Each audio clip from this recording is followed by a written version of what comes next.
Hello, you're watching The View from Vauxhall Road, where it's finished here in the National League South. 𝗬𝗿𝗄𝗃𝗀𝗀 Town 1, Slough Town 1. It was a dramatic late equaliser at the death there from Bailey Brown. So let's not waste any time. Let's head over to the highlights, the goals and the key moments from today's game.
So there we have it. Those are the goals and the key moments, and of course that late equaliser at the death from Bailey Brown.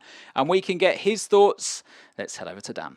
Bailey, tough game today. What did you make of it? Tough game, like you said. Full credit to them, they worked hard. Even when they were down to 10 men, I think they made it difficult for us. But credit to the boys, we stuck at it and managed to get a point. So, you know, it's not the result we wanted, but at the end of the day, at least we've come away with something. And you made a massive impact off the bench. What did the gaffer tell you beforehand? Just to get around the box, just try and stay within the box. So, you know, and I come on, try and help the boys as best as I can. And luckily today I needed a goal. So, yeah, like I said, delighted to help the team, but frustrated that we haven't got the 3 points that we intended. And like you say, the ball was around the box. That's how your goal ended up. Mm-hmm. What was going through your head beforehand? Just to try and get on the end of it as best as I can, really. You know, I saw it bobbling about. I think it hit off Luke or the goalie and just kind of fished around, and luckily it fell to me and put it in the net. So there was Bailey Brown, certainly in the right position at the right time to make sure that the Tudors came away today with a point. But manager Brad Quinton was slightly disappointed in terms of how the game worked out. So let's head over to Patrick, who's got him alongside him. Brad, 1-1 against Slough Town. How can you sum that up for me? Disappointing afternoon. I think you know they were slowing the game down and trying to disrupt our pattern and the way the passion of play, and it worked for them. It's one of them games, you know, when they go in front and then they sit back and just defend for their life. We didn't pass the ball quick enough. I think when they went down to 10 men, obviously the ball was going in the back of the net and the lads handballed it and got sent off, rightly so. And then obviously we missed from the penalty spot, which is frustrating as well. But I think our all-round game today, in terms of how we moved the ball, was not good enough. Our decisions, our choices of what we done was not good enough. It shows character, though, that you come back and you get a goal, and we then seem to want to make things happen. And obviously I spoke to the guys in there about that, and that's my disappointed side today of letting 3 points go. It was quite a feisty game. Do you think we struggled to match that a little bit? I don't know, really. I don't really say a lot about officials. I think there was a lot right from the start that could have been dealt with and helped the game. I think the game was very stop-start today, and it didn't have to be like that. And it played into their hands. Like you say, there was physical in what they tried to do. They was calling for a lot of fouls and seemed to be getting it, and you know, kicking the ball over the ground when the ball's gone off the pitch, and you know, eventually getting bookings and yellow cards and then a red card. I think if you look at the game today, I think they've probably picked up five cards and a sending off. So obviously, look, listen, they're fighting for their job. They're fighting for their place in the league, and obviously to come here after the run that we've been having, I think they'll be happy with the result. It seems like a bit of a disappointing result for us, but is there positives that we can take from this for the next couple of games? Look, listen, absolutely. I think we ain't lost again in quite some time now, and obviously it's always disappointing that you play at home and you don't, you know, create enough chances in terms of what we've been doing really, really well at home and away. But to how the game was played by them, it played into their hands today. And the positivity that we can take is, yes, we came back and we scored, and I'm pleased with that. But I've just been hard on them in there today after the game and spoke about our performances and our choices and our decisions on the pitch was nowhere near what we've been doing and what I expect. So that was the disappointing side of it. But positive, we're going forward. Teams in front of us didn't win again, and it's 6 points from playoffs. Obviously, it's been hard work for all of us since we've come in, and I think the turnaround has been amazing. And it's disappointing, and I'm so annoyed that I still can't get off this 13th place at the minute. And but yeah, today we wanted all points. We wanted all 3 points, and but we'll go again. We'll work hard on Tuesday, and we'll look at Friday and Monday for the result. So those were the views of manager Brad Quinton. And joining me in the studio now is Kyle J. So Kyle, must be I suppose it's a bittersweet moment because it was a difficult game, disappointing performance, but to get a point late there must have been rewarding. Yeah, to be fair, it's always rewarding. But if you want to be a good club, you can't finish and you can't put your heads down after they've scored. You've got to keep fighting to the last whistle. And I guess that's what we've done. And we pulled through to get the point. They were a rather physical team. You had some battles throughout the pitch, but as a back four, or back five at times, did you ever feel threatened in terms of actually them getting too many shots away at goal? Nah, to be fair, I didn't feel threatened one bit. The only thing I felt threatened by was the refs making the wrong decision.